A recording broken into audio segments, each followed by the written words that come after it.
الحمد لله وكفى وسلام على عباده الذين اصطفى أما بعد فأعوذ بالله من الشيطان الرجيم بسم الله الرحمن الرحيم لقد كان لكم في رسول الله أسوة حسنة سبحان ربك رب العزة عما يصفون وسلام على المرسلين والحمد لله رب العالمين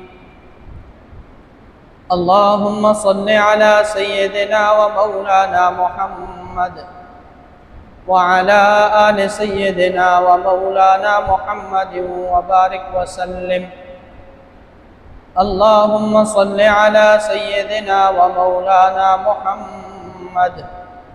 وعلى آل سيدنا ومولانا محمد وبارك وسلم حسن یوسف دم عیسیٰ ید بیضاداری آنچ خوباں ہما دارن تو تنہا داری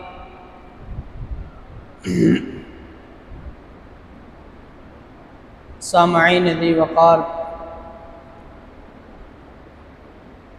ہماری گفتگو امام الانبیاء، محبوب دو جہاں، شافع محشر، ختم المرسلین، سید الاولین والآخرین، حضرت امام الانبیاء صلی اللہ علیہ وسلم کی سیرت طیبہ پر گفتگو چل رہی تھی، اور گزشتہ ایک دو نشستوں میں ہم نے امام الانبیاء صلی اللہ علیہ وسلم کی حیات طیبہ کے نبوت سے قبل کے گوشے کو اجاگر کرنے کی کوشش کی، اور امام الانبیاء صلی اللہ علیہ وسلم کی امانت، صداقت، شرافت، عدالت اور اخلاق کے وہ اعلیٰ کردار جو رسول اللہ صلی اللہ علیہ وسلم نے نبوت سے قبل 40 سال کا عرصہ مکہ مکرمہ کے اندر گزارا، اور وہاں لوگوں کی محبت اور ان لوگوں کا رسول اللہ صلی اللہ علیہ وسلم کو الصادق الامین کہنا اور سب سے سچا کہنا، یہ اس بات کی دلیل تھی کہ امام الانبیاء صلی اللہ علیہ وسلم کی کردار پر ان کو کسی قسم کا کوئی شک و شبہ نہیں تھا۔ اور ہم دیکھتے ہیں کہ نبوت کے بعد امام الانبیاء صلی اللہ علیہ وسلم پر طرح طرح کے الزامات لگائے جاتے ہیں، کبھی مجنون کہا جاتا ہے، کبھی شاعر کہا جاتا ہے، کبھی کیا اور کبھی خبطی اور طرح طرح کی دوسرے القابات اور توہین آمیز الفاظ کہے جاتے ہیں، لیکن ہم دیکھتے ہیں کہ کبھی بھی کسی بڑے سے بڑے دشمن نے حضور اکرم صلی اللہ علیہ وسلم کو کبھی جھوٹا نہیں کہا، کبھی یہ نہیں کہا کہ آپ جھوٹ بولتے ہیں، کبھی کسی دشمن کی یہ جرت نہیں ہوئی۔ یعنی اتنی بڑی دشمنی کے باوجود کہ آپ کی جان کے درپے ہوئے،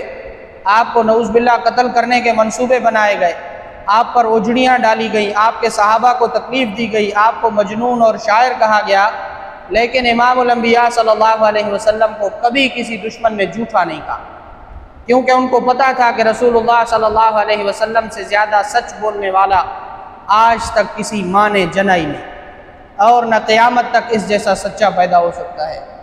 رسول اللہ صلی اللہ علیہ وسلم کی سچائی، صداقت، امانت، شرافت کا ان کو کھلے دل سے اعتراف تھا، اور وہ اس بات کا اعتراف کرتے تھے، دشمن بھی اس کا اعتراف کرتے تھے۔ اسی لیے کوئی شاعر نے کہا کہ الفضل ما شہد بہ الاعداء، کہ اصل فضیلت کیا ہے، اصل شرافت کیا ہے، اصل کرامت کیا ہے، کہ آپ کے دشمن بھی آپ کے اعتراف کرنے والے بن جائیں، آپ کے دشمن بھی آپ کی گواہی دینے لگے کہ ہاں یہ سچا ہے۔ دیکھیں رسول اللہ صلی اللہ علیہ وسلم کو جب پہلی وحی دی گئی اور امام الانبیاء صلی اللہ علیہ وسلم کو نبوت کا فریضہ سونپا گیا، تو امام الانبیاء صلی اللہ علیہ وسلم نے اپنے ارد گرد معاشرے کے لوگوں کو، آس پاس کے بالخصوص خاندان کے لوگوں کو اللہ کی طرف پکارنا شروع کیا اور اپنی دعوت کے سلسلے کو آگے بڑھایا۔ دعوت کے نتیجے کے اندر سب سے پہلے جنہوں نے اسلام قبول کیا وہ اماں خدیجۃ الکبریٰ رضی اللہ عنہا تھی۔ اماں خدیجۃ الکبریٰ رضی اللہ عنہا وہ پہلی مسلمان تھیں کہ جنہوں نے امام الانبیاء صلی اللہ علیہ وسلم پر سب سے پہلے کلمہ پڑھا اور آپ کی نبوت کا اقرار کیا، اور مردوں میں سب سے پہلے اسلام لانے والے حضرت ابو بکر صدیق رضی اللہ تعالیٰ عنہ تھے۔ رسول اللہ صلی اللہ علیہ وسلم کے گہرے اور سچے دوست تھے، اور آپ سفر پر گئے ہوئے تھے کہیں شام سے، جب آپ کی سفر سے واپسی ہوئی تو لوگوں نے کہا کہ آپ کا جو دوست ہے، جو آپ کا پکا یار ہے، اس نے یہ دعویٰ کیا ہے کہ میں نبی ہوں اور مجھے نبوت دی گئی ہے۔ حضرت ابو بکر صدیق رضی اللہ تعالیٰ عنہ اسی وقت گھر سے نکلے اور سیدھا رسول اللہ صلی اللہ علیہ وسلم کے دروازے مبارک پر تشریف لائے۔ دروازہ کھٹکھٹایا، باہر نکلے حضور صلی اللہ علیہ وسلم۔ آپ نے عرض کیا یا رسول اللہ میں نے سنا ہے آپ نے نبوت کا دعویٰ کیا ہے۔ حضور صلی اللہ علیہ وسلم نے فرمایا ہاں ابو بکر مجھے نبوت دی گئی ہے۔ حضرت ابو بکر صدیق نے بغیر کسی سوال جواب کے فرمایا لا الہ الا اللہ محمد رسول اللہ، میں گواہی دیتا ہوں کہ آپ اللہ کے سچے رسول ہیں۔ تو مردوں میں سب سے پہلے اسلام لانے والے حضرت ابو بکر صدیق رضی اللہ تعالیٰ عنہ تھے، جنہوں نے بغیر کسی سوال و جواب کے، بغیر کسی تحقیق کے، بغیر کسی چوں چراں کے کلمہ پڑھا اور رسول اللہ صلی اللہ علیہ وسلم کی نبوت کا اقرار کیا اور اعلان فرما دیا۔ رسول اللہ صلی اللہ علیہ وسلم کی یہ دعوت کا سلسلہ خفیہ طور پر چلتا رہتا تھا اور چند مسلمان خاندان کے لوگوں میں، آس پاس کے لوگوں میں ہوتے رہے۔ رسول اللہ صلی اللہ علیہ وسلم کو ظاہر ہے کہ پوری امت کی ذمہ داری دی گئی تھی، اور یہ ذمہ داری اس قدر سخت تھی کہ رسول اللہ صلی اللہ علیہ وسلم کو کسی طرح چین نہیں ملتا تھا، نہ رات کو سکون آتا تھا نہ دن کو سکون۔ ہمہ وقت رسول اللہ صلی اللہ علیہ وسلم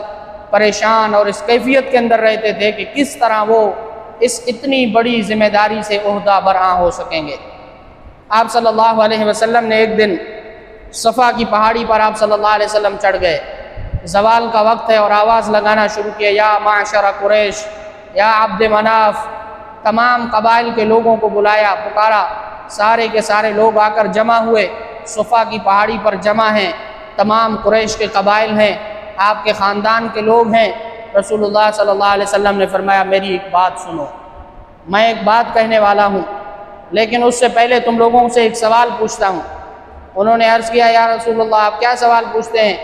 تو رسول اللہ صلی اللہ علیہ وسلم نے فرمایا کہ اگر میں کہوں کہ جس پہاڑی پر میں ٹھہرا ہوں اس پہاڑی کے پیچھے ایک بڑا لشکر آ رہا ہے جو ہتھیاروں سے لیس ہے، گھوڑوں پر سوار ہے، اور عن قریب تم پر حملہ آور ہونے والا ہے، تو آپ کیا میری بات کو مانیں گے؟ تو تمام قریش کے قبائل نے بیک زبان ہو کر کہا کہ ہمیں ایسا لگتا تو نہیں ہے، امکان تو نہیں ہے کہ ہم پر کوئی ایسا لشکر کشائی کرنے والا آئے، لیکن اگر آپ کہتے ہیں تو ہم یقین کر لیں گے، کیونکہ ہمیں یقین ہے کہ آپ کبھی جھوٹ نہیں بول سکتے۔ تو امام الانبیاء صلی اللہ علیہ وسلم نے فرمایا تو پھر سنو، میں تمہیں دعوت دیتا ہوں، اور دعوت کیا ہے؟ قولوا لا الہ الا اللہ تفلحون، لا الہ الا اللہ کہو کامیاب ہو جاؤ گے۔ اب لوگ بپھر گئے، وہی لوگ ہیں جو ابھی تھوڑی دیر پہلے بیک زبان ہو کر کہہ رہے تھے کہ رسول اللہ صلی اللہ علیہ وسلم کبھی جھوٹ نہیں بول سکتے، کہ کبھی محمد صلی اللہ علیہ وسلم جھوٹ نہیں بولتے، ہمیشہ سچ بولتے ہیں۔ لیکن رسول اللہ صلی اللہ علیہ وسلم نے جو ہی دعوت دی کہ قولوا لا الہ الا اللہ تفلحون، اب جتنے وہاں ٹھہرے قبائلی لوگ تھے، سردار تھے، وڈیرے تھے، ان کی پگڑیاں گرنے لگیں۔ انہوں نے دیکھا کہ یہ نوجوان اور ہمارے آبا و اجداد کی سرداریاں، یہ ہمارے آبا و اجداد کا چھوڑا ہوا دین، یہ اس قدر اتنا جلدی اس نوجوان کی دعوت سے اگر ہم چھوڑ دیتے ہیں تو پھر تو ہماری آبا و اجداد کی یہ میراث سب کچھ ہم سے چلا جائے گا۔ تو سب نے مخالفت کرنا شروع کی۔ یہیں پر ایک رسول اللہ صلی اللہ علیہ وسلم کے خاندان کے بدبخت ابو لہب تھے، اس نے پتھر اٹھایا اور رسول اللہ صلی اللہ علیہ وسلم کی طرف پھینکا اور کہا تبا لک یا محمد الہذا جمعتنا، نعوذ باللہ من ذالک، کہ بھئی اے محمد تم نے ہمیں اس لیے بلایا تھا تمہارے اوپر ہلاکت ہو، بربادی ہو۔ پتھر پھینکے رسول اللہ صلی اللہ علیہ وسلم کی طرف۔ رشتے میں کیا لگتے ہیں؟ چچا لگتے ہیں۔ دعوت دی، دشمن بن گئے۔ یہی وہ لوگ تھے جو رسول اللہ صلی اللہ علیہ وسلم کو 40 سالوں سے جانتے تھے، یہی وہ لوگ تھے جو رسول اللہ صلی اللہ علیہ وسلم کی صداقت کے، امانت کے، اخلاق کے، شرافت کے، ہر چیز کے معترف تھے، اور آپ کو صادق الامین کہتے تھے۔ لیکن اس کے باوجود جب رسول اللہ صلی اللہ علیہ وسلم نے یہ دعوت دی تو وہ فوراً سے دشمن ہو گئے۔ دیکھیں یہی بات جو پہلی وحی کے نازل ہونے کے بعد اس راہب نے کہی تھی کہ بھائی آپ کے یہ سارے کے سارے آپ کے دشمن بن جائیں گے، آپ کو یہاں سے مکہ سے نکال دیا جائے گا۔ اب رسول اللہ صلی اللہ علیہ وسلم عملاً دیکھنے لگے اپنی آنکھوں سے کہ یہ مکہ کے وہی لوگ ہیں جو ابھی تک میری تعریف میں رطب اللسان تھے، ایک دم ان کے رویے بدلتے گئے، لوگوں نے بات چیت کرنا چھوڑ دی۔ رسول اللہ صلی اللہ علیہ وسلم جہاں سے گزرتے تھے لوگ وہاں سے دور کنارہ کر کے چلے جاتے۔ ابو لہب اور ابو جہل دوسرے اس طرح کے بدبخت رؤساء، ابی بن خلف اور امیہ بن خلف، یہ اس طرح کے لوگ تھے کہ رسول اللہ صلی اللہ علیہ وسلم کسی سے ملتے تھے تو یہ اس سے کہتے تھے کہ اس سے نہ ملو، یہ مجنون ہے، نعوذ باللہ، یہ پاگل ہے، یہ عجیب عجیب قسم کی باتیں کرتا ہے۔ اب دیکھیں ان کی یہ دشمنی صرف اس حد تک نہیں تھی، بلکہ انہوں نے بدست بازو مسلمانوں کو تکالیف دینا شروع کی۔